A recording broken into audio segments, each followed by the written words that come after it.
자, 이 당대표 선거 코앞에 두고 있죠. 이변이 없는 확대명, 그리고 웃지 못하는 민주당. 어떤 얘기인지 확인해 보시죠.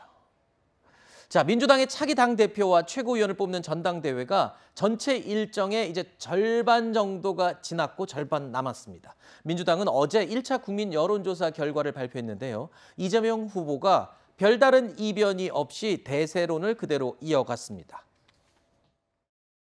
국민의 사랑을 받는 진정한 국민의 정당으로, 그리고 국민의 꿈을 실현하는 강력한 민주당이 되게 할 역할과 책임을 부탁드렸습니다. 기회를 주십시오, 여러분. 당의 지도자가 험지가 아니라 지난 20년간 단 한 번도 진 적이 없는 지역구에 셀프 공천을 했고, 그 결과 우리 당의 유능한 동지들이 줄줄이 낙선했습니다.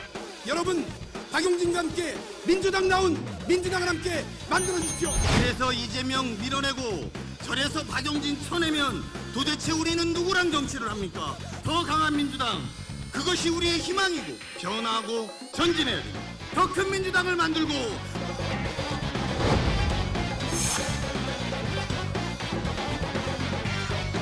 제1차 국민 여론조사 결과입니다. 기호 1번 이재명 후보 79.69%, 기호 2번 박용진 후보 16.96%, 기호 3번 강원식 후보 3.35%입니다.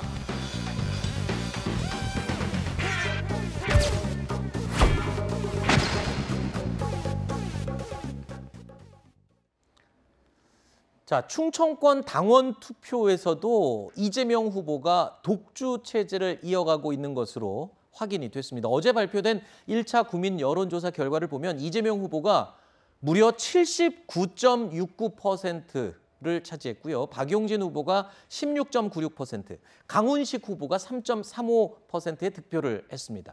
당심을 넘어서 이렇게 되면 민심조차도 어대명, 어차피 대표는 이재명이다.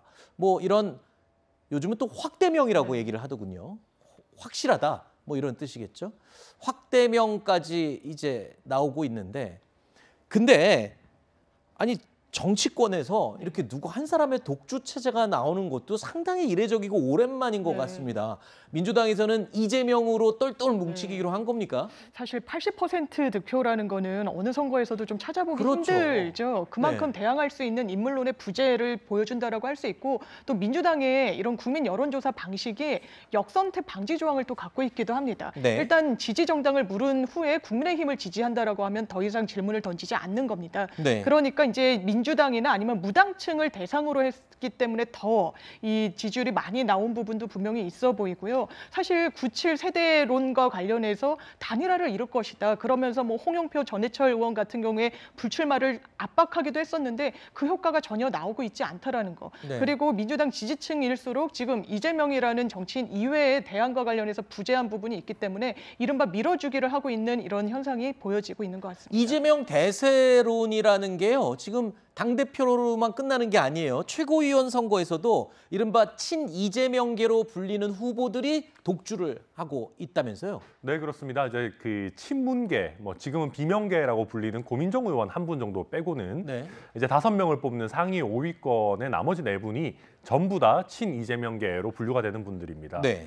근데 저는 이렇게 되면 이재명 의원 입장에서 어찌 보면 독이 든 성배를 마시는 꼴이 될 수도 있다고 생각합니다. 네. 이제 정말 당 운영에 대해서 100% 책임을 져야 되는 상황이 되는 것이죠. 네. 압도적으로 당대표도 됐고 최고위원들도 전부 다 본인 휘하에 있는 분들이 됐다라고 하면, 가까이는 뭐 최근 뭐 그 앞으로 몇 달 사이에 당 지지율, 또 크게는 총선에서의 성적표에 따라서 이재명 의원의 그 대선 주자로서의 생명력이 유지될 것이냐, 네. 이게 판가름 나지 않을까 생각됩니다. 근데 어떻게 보면 책임을 다 져야 되는 위험성도 있지만 당 체제가 모두 본인과 함께 일심동체로 움직일 수 있는 또 장점이 될 수도 있는 거 아니겠습니까? 네, 그렇기 때문에 민주당에서는 항상 이제 전당대회를 치르면 최고위원 선거는 달리 치르기 때문에 이른바 뭐 짝짓기라고 해서 당대표를 지원해 줄 수 있는 최고위원이 네. 누락되지 않도록 뭐 누구누구를 같이 찍어라 이런 식으로 또 전략적인 또 선언을 하기도 하는데요. 지금도 고민정 의원 같은 경우가 유일하게 이른바 친문계 정치인으로 입성이 좀 유력시되고 있는 상황이어서